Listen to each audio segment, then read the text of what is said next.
Hello, നമ്മളിപ്പോൾ ഉള്ളത് ചെല്ലാനത്താണ് കേട്ടോ. ഇവിടെ കടൽ സംരക്ഷണ ഭിത്തിയുടെ പണി നടക്കുന്ന സമയത്താണ് ഞങ്ങൾ ഇതിലെ ആദ്യം വന്നത്. അന്ന് തന്നെ വിചാരിച്ചതാണ് പണിയൊക്കെ കഴിയുന്ന ടൈമിൽ വീഡിയോ ഒക്കെ ചെയ്യണമെന്ന്. അങ്ങനെ ഇതിനു മുന്നേ ഒരു തവണ ഇവിടെ വന്നിരുന്നു. പക്ഷെ ഇവിടെ എത്തിയപ്പോഴത്തേക്കും സന്ധ്യയായിരുന്നു, അതുകൊണ്ട് തന്നെ വീഡിയോ ഒന്നും ചെയ്യാൻ പറ്റിയില്ല. ഇന്ന് എന്തായാലും ഇരുട്ടുന്നതിന് മുന്നേ തന്നെ എത്താൻ പറ്റി.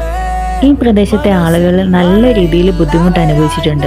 അവർക്കൊക്കെ ഒരു ആശ്വാസമാണ് ഈ കടൽ ഭിത്തി. ഇതിനോട് ചേർന്ന് തന്നെ ഒരു നടപ്പാതയും നിർമ്മിച്ചിട്ടുണ്ട്. മോർണിംഗ് വാക്കിന് ഈവനിങ്ങിൽ സൺസെറ്റൊക്കെ എൻജോയ് ചെയ്ത് നടക്കാനും ഒരുപാട് ആളുകളാണ് ദിനംപ്രതി ഇവിടെ എത്തുന്നത്. ഇവിടെ വരുമ്പോൾ തന്നെ നല്ലൊരു വൈബാണ് കേട്ടോ ഫീൽ ചെയ്യുന്നത്. പിന്നെ സ്ട്രീറ്റ് ലൈറ്റ് കൂടെ ഉണ്ടായിരുന്നെങ്കിൽ നല്ലതായിരുന്നു എന്ന് തോന്നി.